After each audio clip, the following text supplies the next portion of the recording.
परीक्षित ने कहा कि इस नाग ने रमणक द्वीप का त्याग क्यों कर दिया था, श्री गरुड़ जी के साथ इसका क्या बैर था, आप कृपा करके बतावें। शुकदेव जी ने वर्णन किया है। एक समय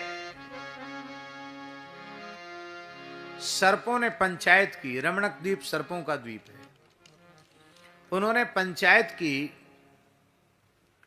कि गरुड़ जी कभी भी क्रोधपूर्वक आते हैं और हमारे बहुत बड़े समूह को संहार करके चले जाते हैं, ऐसे तो हमारी जाति ही नष्ट हो जाएगी। क्या करें? बोले गरुड़ जी की शरण में चलो भैया। सब पंचायत करके गरुड़ जी की शरण में गए। महाराज हम शरण में हैं। गरुड़ जी का शरण शब्द बोल दिया, अब नहीं खाएंगे। कहो क्या बात है? बोले बात यही है कि आप क्रोध पूर्वक आते हैं, हमारे न जाने कितने नाती पोतों को, नागों को आप खा जाते हैं और नहीं तो मार डालते हैं, समाप्त कर देते हैं। तो ऐसे तो बहुत कठिनाई होगी। ऐसा है कि हम लोगों के परिवार से एक नाग प्रतिदिन आपके स्थान तक पहुंच जाया करेगा, वहीं आप आ जाया करो, उसी को खाकर आप चले जाया करो। पंचायत हो गई। एक दिन काली नाग का नंबर आया। काली नाग गया, ये अहंकारी था। ये गया तो उसने और छोटे मोटे, गरुड़ जी रोज रोज नहीं आते थे, रोज एक नाग चला जाता था, कुछ इकट्ठे हो गए, कुछ दिनों में गरुड़ जी आके खा गए। तो इसने क्या किया, जो पहले से नाग इकट्ठे थे उनको तो खुद ही खा गया और खुद गरुड़ जी से युद्ध करने के लिए बैठ गया। वो बहुत अहंकारी था। गरुड़ जी आए, गरुड़ जी ने देखा बड़ा दुष्ट है। गरुड़ जी ने एक पंखे की चोट के प्रहार किया। कांपता हुआ ये काली नाग भागा वहां से और प्रचंड वेग भगवान के गरुड़ का प्रहार वह सहन नहीं कर पाया और दौड़ करके आया, इस काली हृदय में आकर छिप गया। क्यों छिप गया? क्योंकि काली हृदय में गरुड़ जी को शाप था कि यहां तुम अब द्वारा आओगे तो तुम्हारे मस्तक के 100 टुकड़े हो जाएंगे। ये बात काली नाग को पता थी। आप कहे गरुड़ जी को ऐसा साप शौभरी ऋषि ने क्यों दे दिया? शौभरी महर्षि यमुना जी के जल में तप कर रहे थे, डूब करके। आज भी आपने दर्शन किया होगा, पानी गांव है, वृंदावन से लगा हुआ पानी गांव। पानी गांव नहीं, कौन सा गांव? नहीं नहीं, पानी घाट अलग है। सुनरख, सुनरख गांव। सुनरख गांव जो शौभरी ऋषि की तपस्थली है, ये सुनरख गांव क्षेत्र की बात है। गरुड़ जी शौभरी ऋषि तपस्या कर रहे थे और गरुड़ जी आए, उनको लगी थी भूख। अब ब्रह्मा जी ने गरुड़ जी के आहार के रूप में नाग, मत्स्य आदि यही उनके आहार के रूप में निश्चित किए हैं, ब्रह्मा जी ने किया है, तो गरुड़ जी को उसका दोष नहीं है। गरुड़ जी ने स्नान किया, एक बड़े मत्स्य को पकड़ा, वो खा लिया। उसके परिवार की मछलियां रोने लग गईं, हाय हाय हम तो सौभाग्य चिन्ह शून्या हो गई, हमारे साथ बहुत अन्याय हुआ। उनको रोते हुए देख करके शौभरी जी को दया आ गई, उन्होंने शाप दे दिया कि अब तुम रो गाओ मत, कोई बात नहीं, अब यहां गरुड़ जी नहीं आएंगे। अब आज के बाद यदि गरुड़ जी यहां आए तो उनके मस्तक के 100 टुकड़े हो जाएंगे। काली नाग आके रह गया। बड़ी शिक्षा ग्रहण करने योग्य बात है। किसी भी सज्जन को, महापुरुष को, साधु पुरुष को कहीं आने पर आप रोक लगावेंगे, भले ही उसके मूल में आपकी दया कारण आप मानते हो, पर किसी साधु सज्जन पुरुष के आने पर प्रतिबंध लगाएंगे तो वहां फिर सज्जन तो कोई आएगा नहीं, कोई न कोई दुष्ट आकर वहां बैठ जाएगा।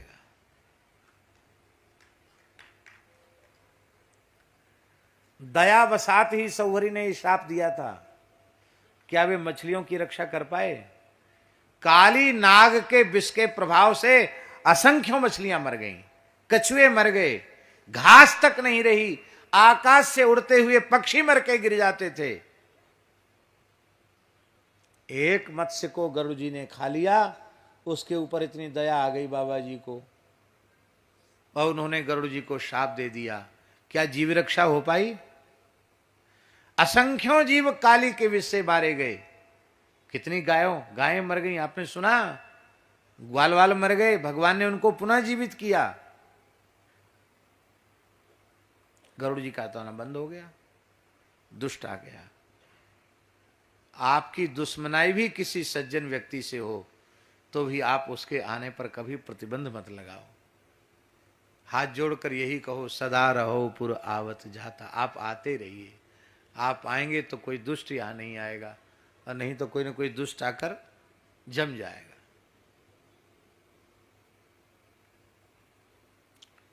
विठल जी, भक्तापराध कितना भयंकर होता है।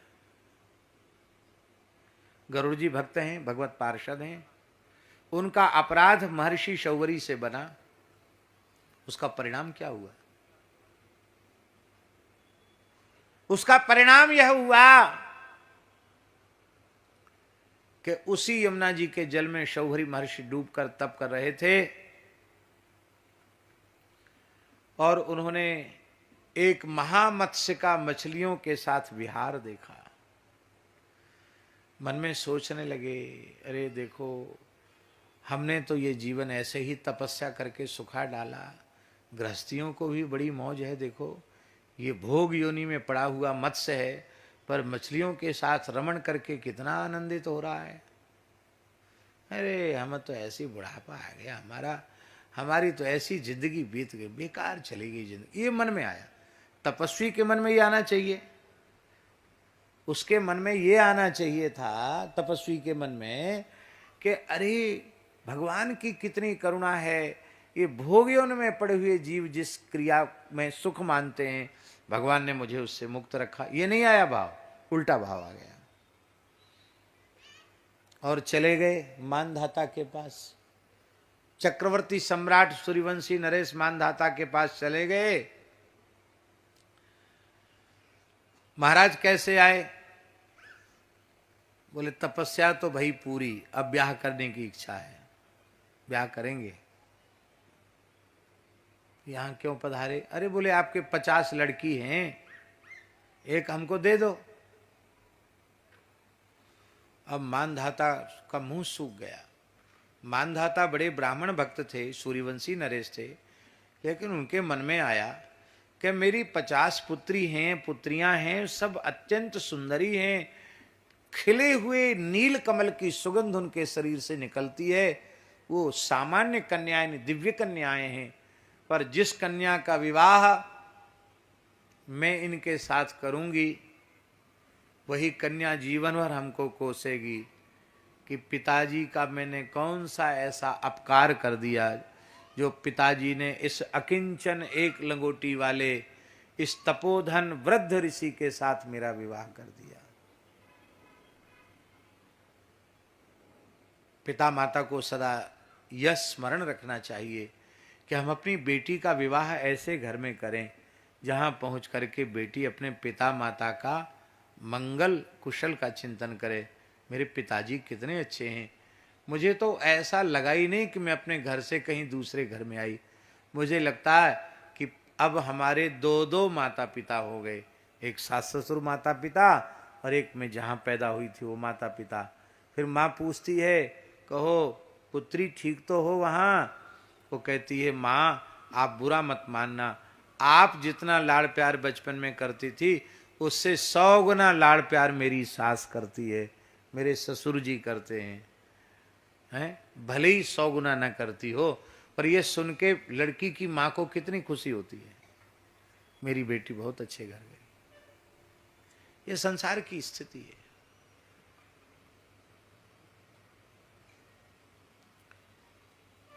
कन्या का उत्तम कुल में विवाह करना चाहिए, सुंदर योग्य वर से विवाह करना चाहिए। तो बड़ा चतुर था मानधाता। मानधाता ने कहा, महाराज कोई बात नहीं, 50 कन्याएं हैं ना, आप रनिवास में जाइए, जो कन्या आपको पसंद कर ले बस उसी से आपका ब्याह पक्का। हम मना नहीं कर रहे हैं, आप जाओ, आपको जो पसंद कर ले। भेज दिया और कह दिया अपने सेवक से कि वहाँ जाकर कन्याओं से कहना पिताजी ने इसको भेजा है और आप 50 हो, इनमें से पसंद करो, जो पसंद करेगी उसका ब्याह हो जाएगा। वो तो जानते थे कोई पसंद करेगी नहीं, ब्याह नहीं होगा। पर सौभरी महर्षि जान गए कि ये क्या चतुराई कर रहा है राजा। उन्होंने अपने उस वृद्ध रूप का त्याग योग बल से कर दिया और इतने सुंदर युवक बन गए, 20-25 वर्ष के इतने सुंदर युवक हो गए। रेशमी वस्त्र शरीर पर हैं, चंदन का अंगराग है, कमल के समान खिले हुए विशाल नेत्र हैं, बहुत ही दिव्य स्वरूप, कामदेव भी लज्जित हो जाए ऐसा स्वरूप। और जब उस स्वरूप में महर्षि सौभरी गए, वो 50 लड़कियां झगड़ने लगी, जिनमें कभी झगड़ा नहीं होता था। वो सब कहने लगे नहीं नहीं, तुम्हारा ब्याह नहीं, पिताजी ने मेरे लिए भेजा है, पिताजी ने मेरे लिए भेजा, मैं विवाह करूंगी इनसे, मैं करूंगी। सौभरी जी बोले झगड़ा क्यों करती हो, हम तो संतोषी ब्राह्मण है, 50 ही ठीक है, चलो झगड़ा किस बात का, 50 पसंद कर लिया तो चलो 50 के साथ विवाह कर लिया। चला गए जमुना किनारे, अपने योग बल से 50 स्वर्ण के महल तैयार कर दिए और स्वयं के भी 50 रूप बना लिए और 50 पत्नियों के साथ अलग अलग महल में देवताओं को भी जो भोग दुर्लभ है वो भोगने लगे। मानधाता ने मन में सोचा चलें अपनी बेटियों की खबर लेके आवें, क्योंकि बाबा जी ने दहेज तो लिया नहीं। लौट के आए, सबसे बड़ी बेटी के भवन में गए,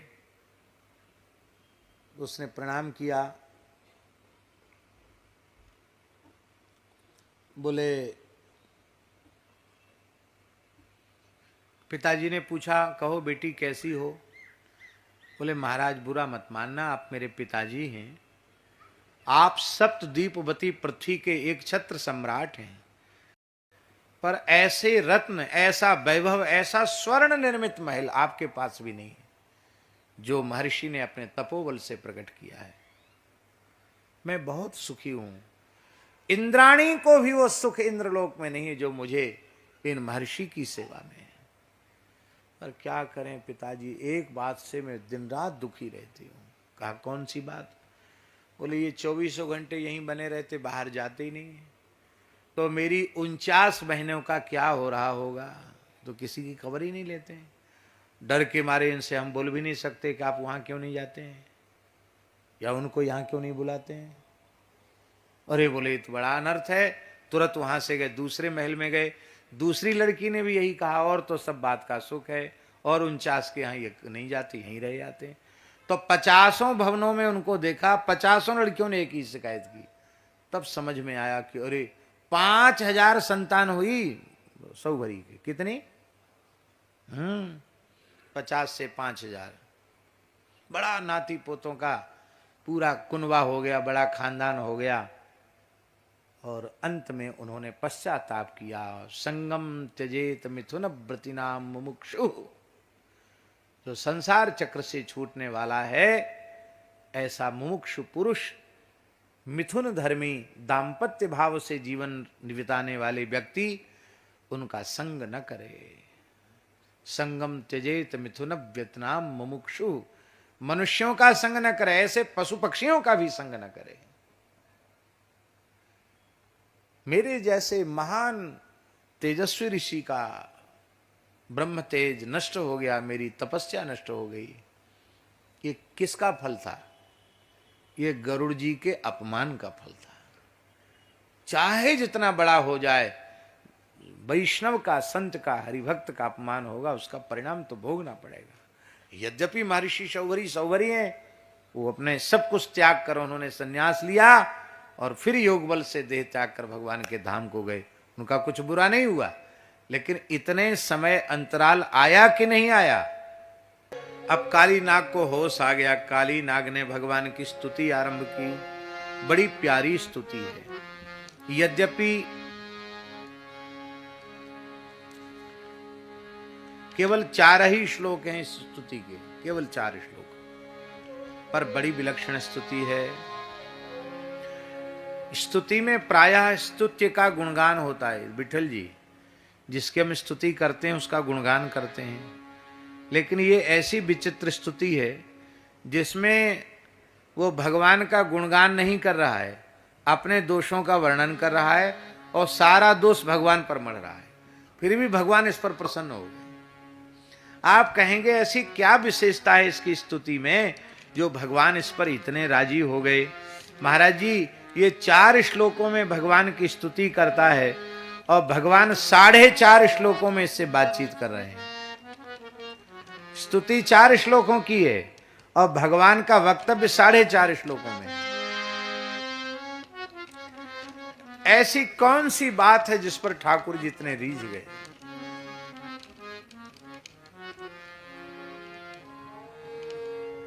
न जाने कौन से गुण पर दयानिधि रीझ जाते हैं। कौन सा गुण था ये?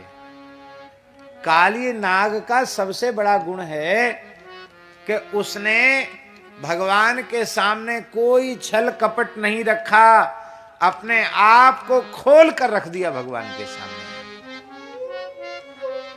यही भगवान को प्रिय है। निर्मल मन जन सो मोहि पावा, मोहि कपट छल छिद्र न भावा। ये इसकी सबसे बड़ी विशेषता है। इसकी वाणी में कहीं कपट छल छिद्र नहीं है। हम लोग बनावटीपन नहीं छोड़ पाते, ना भगवान के सामने बनावटीपन छोड़ें, ना संत के सामने बनावटीपन छोड़ें। संसार के सामने तो बनावटीपन रहता ही है, हरि गुरु संतों के सामने भी हम बनावटीपन ही प्रदर्शित करते हैं, असलियत उनके सामने नहीं रखते हैं। हम जैसे हैं नहीं वैसा अपने आप को उनके सामने प्रमाणित करते हैं। अरे भाई ठाकुर जी से कुछ छिपा हुआ है क्या? जब छिपा हुआ नहीं है तो आप कैसे प्रमाणित करोगे?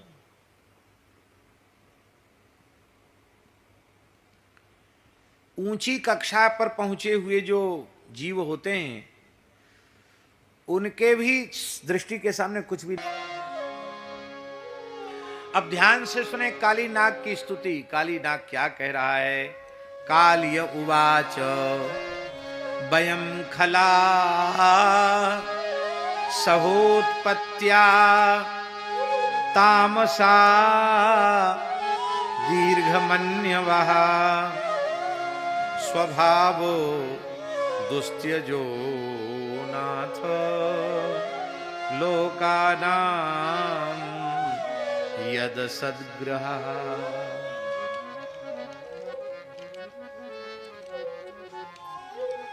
हम लोग हैं तो दुष्ट, ध्यान से सुने, पर बनते हैं सज्जन। भीतर से दुष्टता भरी भई है और बाहर से सज्जनता का अभिनय करते हैं। काली नाग कह रहा है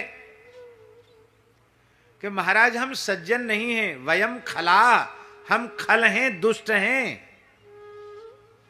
अच्छा कहना चाहिए था उसको अहम खलह, पर अहम खलह न कह के कह रहा वयम खलाह, माने हम अकेले अपने खानदान में दुष्ट हो गए हों ऐसी बात नहीं है। हम तो, हमारा तो पूरा खानदान का खानदान दुष्ट है। 2 तरह के दुष्ट होते हैं। एक दुष्ट ऐसे होते हैं कि जो दुष्ट का संग पाकर दुष्ट बन जाते हैं, और कोई तो दुष्ट ही पैदा होते हैं। बहुत ध्यान से सुने, जो दुष्ट का संग पाकर दुष्ट हुए हैं वे सज्जन का संग पाकर फिर सज्जन भी हो जाते हैं। लेकिन जो पैदाइशी दुष्ट होते हैं, पैदाइशी माने जन्मजात, जो जन्मजात क्रूर कठोर और दुष्ट होते हैं वो तो महाराज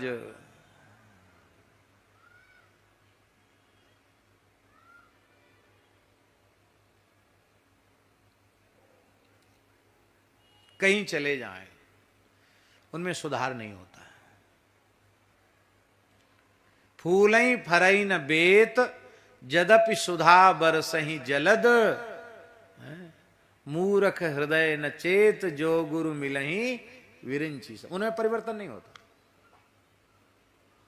काली नाग कह रहा है हम सब तो जन्मजात दुष्ट हैं और आप तो सात्विक जीवों से प्रेम करते हैं, हम तो घोर तमोगुणी हैं। तामसा, आपके भक्त क्रोध रहित होते हैं पर दीर्घ मन्यवः, हम तो महाक्रोधी हैं, बहुत लंबे समय तक भी क्रोध का बदला चुकाना भूलते नहीं हैं।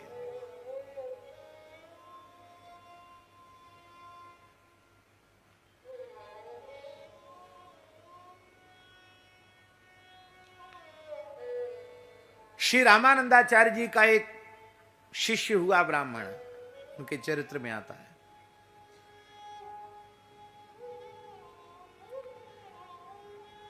वो प्रत्येक जन्म में सर्प दंशन से उसकी मृत्यु होती थी और वह ब्राह्मण जातिस्वर था, अपने कई जन्मों की याद थी उसको। इस बार मरने के लिए वो काशी आ गया और जैसे ही उसको नाग दिखाई पड़ा वो आचार्य चरण की सन्निधि में गया, नाग ने डस लिया, ब्राह्मण की मृत्यु हो गई। आचार्य चरण ने शंख बजाकर ब्राह्मण को जीवित कर दिया और नाग से कहा कि अरे भाई क्यों इस ब्राह्मण के पीछे तुम पड़े हो? बोले ये वही ब्राह्मण है जिसने जन्मेजय को सर्प यज्ञ की विधि बताई थी। तब से मैंने सौगंध खा रखी है, जहां कहीं भी जाकर पैदा होगा मैं इसे डसूंगा। इसके सैकड़ों जन्म हो गए, मैं इसको डसता चला आ रहा हूं। तब आचार्य चरण ने कहा अब तो मैंने जीवित कर दिया, अब तुम इसे मार नहीं सकते हो। फिर आपने उस नाग को भी दीक्षा देकर के कृतार्थ किया। ऐसा उनके चरित्र में। दीर्घमन्यवः, हम बहुत लंबे समय तक, कई कई जन्मों तक भी वैर का बदला चुकाते रहते हैं। बोले इसमें हमारा कोई दोष नहीं है। क्यों? बोले स्वभावो दुस्त्यजो नाथ, हे नाथ स्वभाव दुस्त्यज होता है। जब सारी सृष्टि आपने बनाई है तो स्वभाव बनाने हम कहां से चले आए? हमारा स्वभाव भी आपका ही दिया हुआ है, मैं क्या करूं? इस स्वभाव के कारण ही जीव दुख भोगता है, आपसे विमुख होता है, संस्कृति के चक्र में पड़ता है। लोकानाम यद सद्गृहा, ये संसार चक्र में भटकाने वाला स्वभाव ही है। और महाराज जो स्वभाव को जीत लेते हैं उन्हें संत कहते हैं, और जो स्वभाव को जीत नहीं पाते उन्हीं को दुष्ट कहते हैं। तो हम संत तो है नहीं जो स्वभाव जीत लेते, हम तो उसी दुष्टता के चक्कर में पड़े हुए हैं, हम तो संत हैं नहीं। और भगवान हमें ग्लानि भी नहीं है। क्यों? कि त्वया सृष्टमिदं विश्वम धातर गुण विसर्जनम नाना स्वभाव वीर्योजौ योनि बीजाशयाकृति। ये सारा विश्व आपने इस विश्व का सृजन किया है। नाना नाम रूप भेद वाले, अनेक स्वभाव वाले, पराक्रम वाले, योनि वाले जो जीव हैं, विविध प्रकार के जीव हैं, उनको आपने ही उत्पन्न किया है। उनका अलग अलग प्रकृति, उनका अलग अलग स्वभाव भी आपका बनाया हुआ है। तो जब आपका बनाया हुआ है तो इसमें हम दोषी कहां से हुए?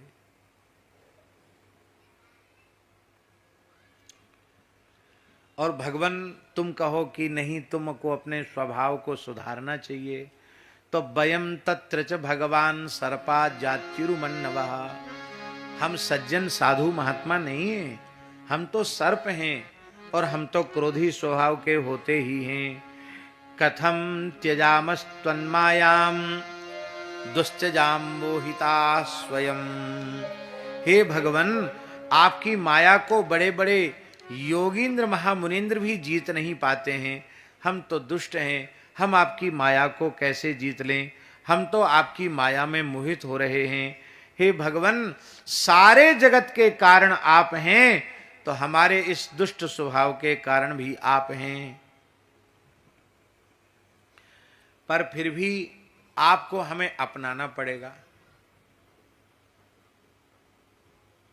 भगवान हंसने लगे, बोले क्यों अपनाना पड़ेगा? जबरदस्ती? बोले हाँ, आपको तो अपनाना ही पड़ेगा। क्यों? पंसारी अलग अलग अपने दुकान के खानों में अलग अलग वस्तुएं रखता है। पंसारी तो जानते कि नहीं? जिस डिब्बे में काली मिर्च रखी हाथ डालेगा तो काली मिर्च मिलेगी, जिस डिब्बे में मिश्री रखी हाथ डालेगा तो मिश्री मिलेगी, जिस डिब्बे में सौंठ रखी है हाथ डालेगा सौंठ मिलेगी, जिस डिब्बे में पीपली रखी है तो हाथ डालेगा तो पीपली मिलेगी। ऐसा तो नहीं है कि काली मिर्च के डिब्बा में हाथ डालने पर मिश्री निकल आवे, मिश्री के डिब्बा में की जगह काली मिर्च निकल आवे, ऐसा तो है नहीं। तो काली नाग बोला, महाराज सारी दुकान आपकी सजाई हुई है, आप पंसारी हो, ये सारी दुनिया आपकी दुकान है। आपने हमारे में क्रोध रखा, हमारे में विष रखा, हमारे में दुष्टता रखी, तो जो हमारे पास था वो मैंने आपके चरणों में चढ़ा दिया। अब अनुग्रहम निग्रहम बा, अब चाहे मेरे ऊपर कृपा करो, चाहे मुझे दंड दो। मैं बुरे से बुरा हूं, बुरे से बुरा हूं, बुरे से बुरा हूं, पर हे नाथ मैं केवल आपका ही हूं और आप ही मेरे हैं। बस इतनी सी बात से भगवान राजी हो गए। इसकी बातों में बनावटीपन नहीं है। अब वो कह रहा है कि आपको हमें अपनाना भी पड़ेगा। भगवान हंसने लगे, क्यों? बोले जगदीश्वर, आप जगत के ईश्वर हैं। आपने घोषणा कर दी होती कि हम धर्मात्माओं के हैं, हम पुण्यात्माओं के हैं, हम सज्जनों के हैं, तो हम लाइन से बाहर हो जाते, पंक्ति से अलग हो जाते, भैया हमारा तो कुछ है ही नहीं। पर आपने तो, आप तो जगन्नाथ हो गए, आप जगदीश्वर हो गए, तो जगत में तो सब तरह के लोग, हमारे जैसे लोग भी हैं। हे जगन्नाथ, हे जगदीश्वर, हम आपके हैं, आप मेरे हैं। आप मानो या न मानो, पर मैं मानता हूं कि आप ही एकमात्र मेरे हो। तुम मानो या न हमें मानो, हम तुमको अपना बना चुके। तुम मानो या न हमें मानो, हम तुमको अपना बना चुके।